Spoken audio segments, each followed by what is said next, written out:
सम्मान देते हैं। आपके मत में सर्वश्रेष्ठ कौन है? आपकी व्याख्या में सबसे सर्वोत्तम कौन है? थोड़ा सा इसकी खबर अगर लग जाए कि आप किसको कह रहे हैं कि ये सबसे सुप्रीम मार्ग है, फिर शायद मैं भी उसी का अनुगमन करूं। और भगवान को देखो, भगवान इस सगुण निर्गुण साकार निराकार के झगड़े में पड़े ही नहीं। भगवान सोचा बड़ा राजनीतिक कौन हो सकता है? भगवान ने सोचा कि अगर मैं स्पष्ट कह दूं कि निर्गुण वाले भाई सबसे श्रेष्ठ है, वो मुझे ज्यादा प्रिय है, तो सगुण वाले नाराज हो जाएंगे, और सगुण वाले अगर नाराज हो जाए मुश्किल होगी भगवान को भी। एक बार एक संत भगवान की उपासना कर रहे थे, बहुत वर्ष बीत गए, तो जैसे जैसे उनकी भक्ति परिपक्व होने लगी, लोगों की भीड़ भी इकट्ठी होने लगी। तो महाराज बड़े परेशान हो गए, घबरा गए, कह रहे यहाँ तो बड़ी भीड़ आ रही है, भाग करके जंगल में चले गए। तो वहां भी भीड़ आने लगी और पहले से भी और ज्यादा आने लगी। कह रहे महाराज तो जंगल में बैठे हुए हैं। फिर एक दिन भगवान उन संत के तपस्वी के सामने प्रकट हुए और कहा कि देखो ये जो भीड़ आ रही है ना, जो मेला लग रहा है तुम्हारे चारों तरफ, एक दिन मैं कह देने वाला हूं कि स्वामी ये साधु संत ढोंगी है, कुछ है नहीं, फिर देखना कोई भी नहीं आएगा तुम्हारे पास। तो संत ने कहा अच्छा ठीक है, फिर मैं भी लोगों से कह दूंगा कि मैं 40 साल से लगा हुआ हूं, खोज रहा हूं भगवान को, भगवान जैसी कोई चीज। भगवान ने कहा कि नहीं रह तुमसे पंखा लेने जैसा नहीं है। तो सगुण भी नाराज हो जाएंगे। एक बड़े अच्छे अद्भुत जबरदस्त विद्वान और भक्त कवि संस्कृत काव्य में हुए हैं।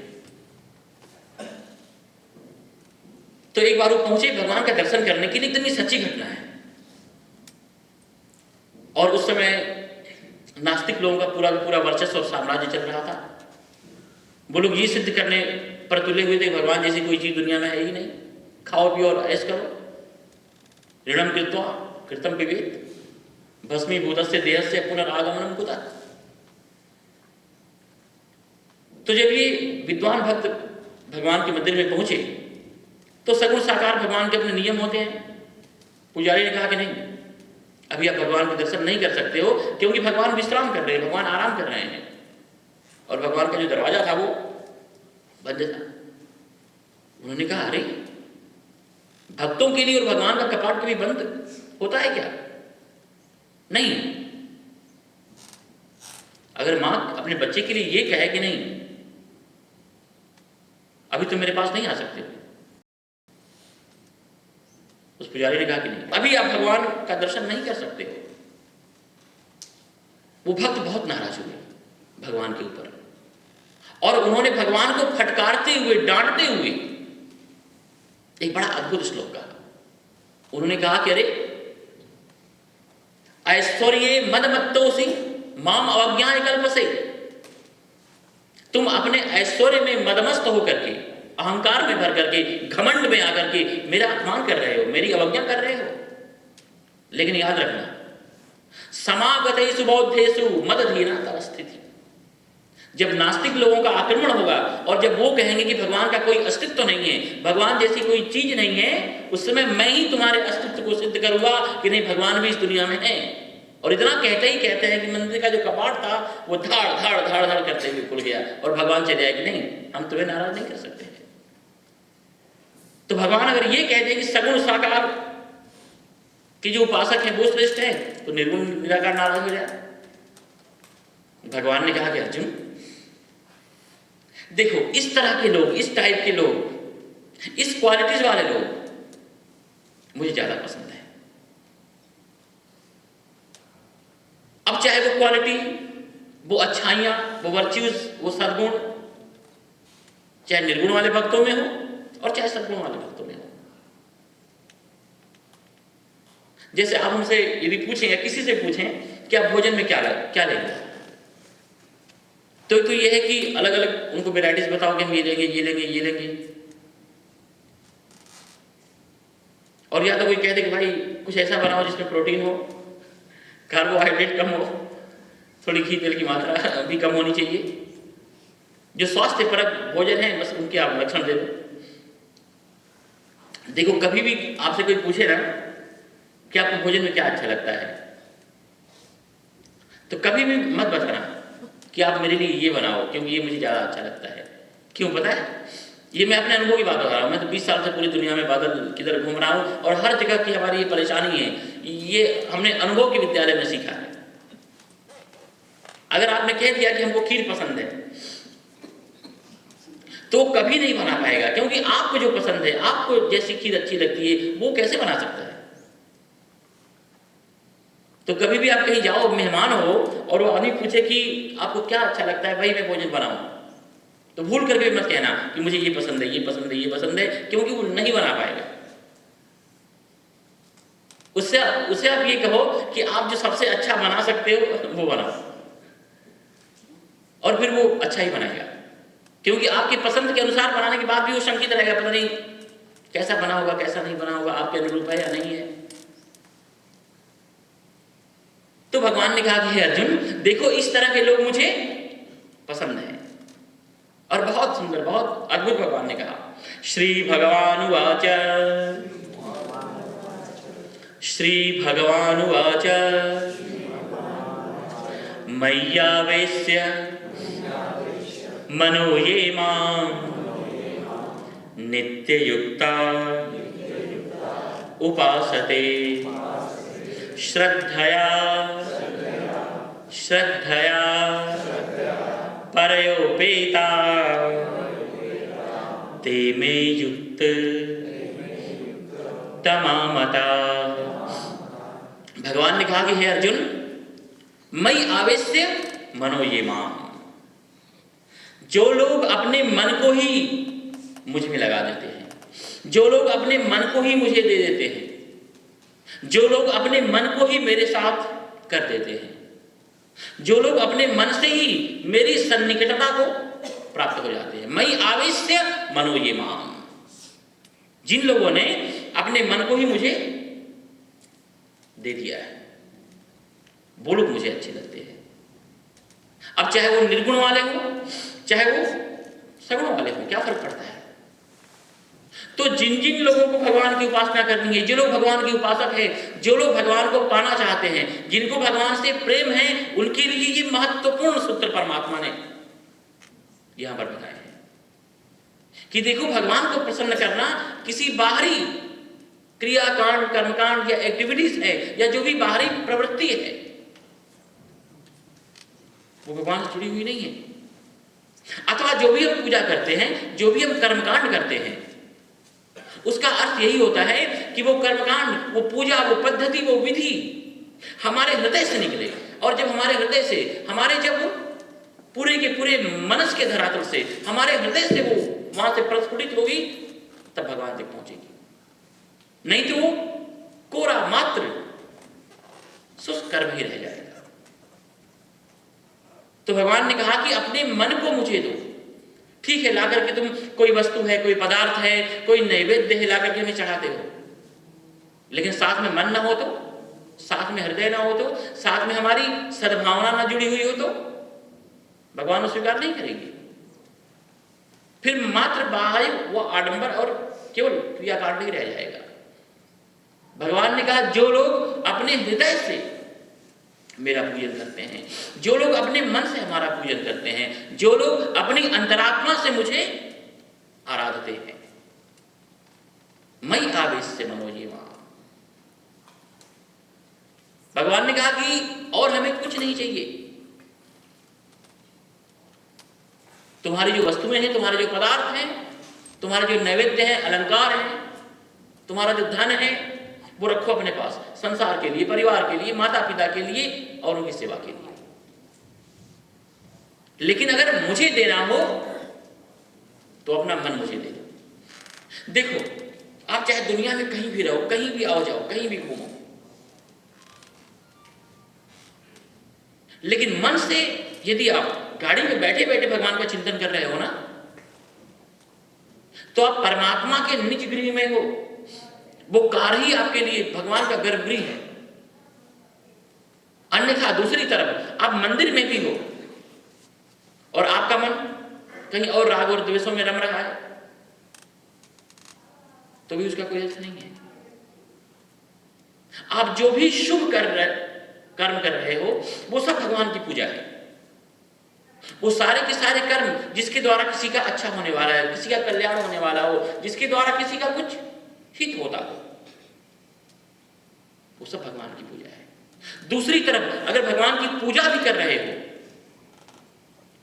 और मन में भाव है किसी के प्रति द्वेष का, कि ये भगवान ये पूजा ही इसलिए कर रहे हैं कि हमारे दुश्मन का सर्वनाश हो जाए,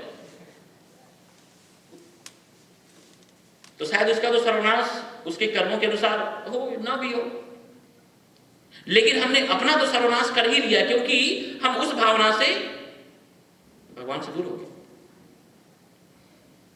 ईश्वर तत्व की अप्राप्ति में दो ही मुख्य कारण हैं जो भगवान से दूर रह जा रहे हैं हमेशा। वो है राग और दूसरा है द्वेष। जब तक हम अपनी जीवन की विविध प्रतिकूलताओं से द्वेष करते रहेंगे, या जब तक हमारा राग हमारी अनुकूलताओं में जुड़ा रहेगा, तब तक हम भगवान की प्राप्ति नहीं कर सकते हैं। भगवान की तो क्या, अपने आप तक की प्राप्ति नहीं कर सकते हैं।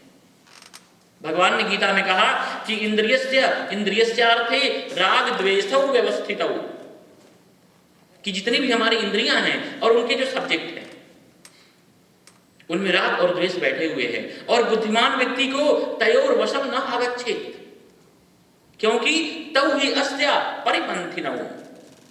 भगवत प्राप्ति में ये दो ही चीजें बाधा है। देखो, दो चीज है, एक है निर्माण और दूसरी वस्तु है खोज। निर्माण हमेशा उसका ही होता है जिस वस्तु का अभाव हो, जो वस्तु पहले नहीं हो, क्योंकि पहले नहीं थी तभी तो आपने निर्माण किया ना, वरना निर्माण की आवश्यकता ही क्या थी। तो हमेशा निर्माण उसका होता है जो चीज पहले नहीं थी। हमेशा खोज उसकी होती है जो चीज पहले से थी। जो चीज पहले से नहीं होगी उसकी खोज भी दुनिया में नहीं हो सकती है, चाहे वो संसार हो चाहे वो अध्यात्म हो। तो इस संसार का जो निर्माण हुआ है हमारे जीवन में, वो हमारे द्वारा हुआ है। हमने संसार का निर्माण किया है, भगवान ने नहीं। एक वस्तु है सत्ता और एक वस्तु है महत्ता। किसी भी चीज को जब हम महत्ता देने लग जाएंगे तो वो हमारे लिए एक नया संसार निर्मित कर देगा। वस्तुएं तो है, ठीक है तो है, लेकिन जब हम उसको इंपॉर्टेंट देंगे, जब उसके साथ हमारा राग जुड़ जाएगा, जब उसके साथ हमारा अटैचमेंट जुड़ जाएगा, तो वही चीज हमारे लिए एक नए संसार की संरचना में लग जाएगी। तो जो भी हमारे इर्द गिर्द ये संसार खड़ा है उसके निर्माता हम ही हैं, और उसका मुख्य कारण है राग और द्वेष। और ईश्वर तत्व जो कि पहले भी था, अभी भी है और आगे भी रहने वाला है, जिसकी हमें खोज करनी है। खोज इन अर्थों में नहीं करनी है कि वो चीज, उस चीज से हम अनभिज्ञ हैं। अनभिज्ञ तो जरूर है लेकिन अप्राप्त नहीं है। भगवान सबको मिला हुआ है लेकिन हम विस्मृत हो गए हैं, ईश्वर को हमने भुला दिया है, और केवल ज्ञान के प्रकाश में उसे बस जानने का है। तो भगवान ने कहा कि हे पार्थ, मयि आवेश्य मनो ये माम, जो लोग अपने मन को ही मुझ में लगा देते हैं। भगवान को हमसे कुछ नहीं चाहिए। भगवान ने कहा अगर कुछ देना ही चाहते हो तो अपना मन मुझे दे दो। माम अनुस्मर युद्ध च, आप कहीं भी जाओ, कहीं भी रहो, कोई भी हाल, देश, प्रदेश, परिस्थिति, अनुकूलता, प्रतिकूलता, लेकिन हमेशा अंदर से एक तारतम्य में भगवान के साथ जुड़े रहो। हर क्षण थोड़ी थोड़ी देर में जो है भगवान का स्मरण करते रहो। और इसके लिए मैंने कई विधियां भी लोगों को बताई, शायद पहले हो सकता है मैंने चर्चा की हो, कि कैसे भगवान को हम प्रतिपल याद करते रहे। हमेशा इस चीज की आप आदत डालो, कुछ भी करने जाओ ना तो एक बार भगवान से कह करके मनोमन उस चीज का प्रारंभ करो। सोने के लिए जाओ तो भगवान से कह दो मैं सोने के लिए जा रहा हूं। नहाने के लिए जाओ तो भी कह दो मैं नहाने के लिए जा रहा हूं। भोजन करने के लिए बैठो तो भी कह दो कि मैं भोजन करने जा रहा हूं। क्योंकि हमारा जीवन जो है वो छोटी छोटी क्रियाओं प्रतिक्रियाओं से जुड़ा हुआ है। और जो भी आप कर रहे हो, किसी के बारे में अच्छा सोचो वो भी बता दो, किसी के बारे में बुरा सोचो वो भी भगवान से कह दो। कभी क्रोध आए तो भी भगवान से कह दो। कभी किसी को गाली देने का मन हो तो देना मत, लेकिन फिर भी भगवान से कह दो कि चोरी करने का मन हो तो भी भगवान से कह दो। तो जो कुछ भी आप भगवान से कह कर करोगे ना, उसकी जिम्मेदारी फिर भगवान के ऊपर हो जाती है। जैसे मान लो कि कुछ भी अगर मैं कह दूं कि मनोज जी थोड़ा सा हम ये करना चाहते हैं, और उसमें अगर हम सफल ना हुए तो हम तुरंत ब्लेम कर सकते हैं कि आपने तो कहा था करने के लिए। तो अगर भगवान से कुछ भी कह करके करते हो तो आपकी असफलता की जिम्मेदारी भगवान के ऊपर है, और फिर भगवान निगरानी रखते हैं क्योंकि उनकी जिम्मेदारी हो गई।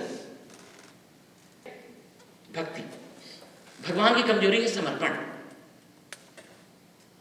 अगर कोई व्यक्ति अपने आप को पूरे ईमानदारी के साथ भगवान को समर्पित कर देता है, भगवान ने कहा उसके बाद मैं उसको फॉलो करता हूं, मैं उसका अनुगमन करता हूं, मैं उसके पीछे पीछे चलता हूं। सुमिरन मेरा हरि करे, पीछे पीछे घूमते हैं भगवान। लेकिन ये कहना तो बहुत सरल है, लेकिन हो नहीं पाता है। अपने आप को समर्पण करने का मतलब कि अब भगवान की हर इच्छा में हम प्रसन्न हैं, खुश हैं, अब अपनी तरफ से कुछ नहीं। लेकिन हमारी जो लाइफ है हम चॉइस में जीते हैं। हम भगवान के पास भी वही करवाना चाहते हैं जो चीजें हमें पसंद है। अगर आप भगवान से कुछ जाकर के मांग रहे हो तो आप मांग नहीं रहे हो, आप भगवान से कंप्लेन कर रहे हो। भगवान के अंतर्यामी पने के ऊपर आप उंगली उठा रहे हो कि होना तो कुछ इस तरह का चाहिए था, और देखो ऐसा कुछ नहीं हुआ, बल्कि कुछ ये हो गया। समर्पण का मतलब कि अब चाहे जो कुछ भी हो, हर हाल में हम खुश हैं, प्रसन्न हैं, मस्ती में, आनंद में हैं। कहीं विषय मिलते हैं कांटे और कहीं विषय मिलते हैं फूल, लेकिन जीवन पथ में दोनों का ही स्वागत और दोनों ही अनुकूल। ऐसी परिस्थिति होनी चाहिए। तो भगवान ने कहा कि हे अर्जुन, मई आवेश से मनोयिमाम, जो लोग अपने मन को ही मुझे दे देते हैं, और हमारी परेशानी का मुख्य कारण क्या है पता है? हमारा मन ही तो, हमारा अशांत मन, विषयों में, वासनाओं में, भोगों में, भौतिकता में भटकता हुआ मन। भगवान ने कहा कि तुम्हारी जो मूल बीमारी है जिससे तुम परेशान हो, उसी चीज को हमें दे दो। मई आवेश से मनोयिमा। और परमात्मा ने कहा कि नित्य युक्ता, जो लोग हमेशा मुझसे हमेशा के लिए जुड़ जाते हैं। हमारा जो जुड़ना है वो अपने संकल्पों को लेकर के है।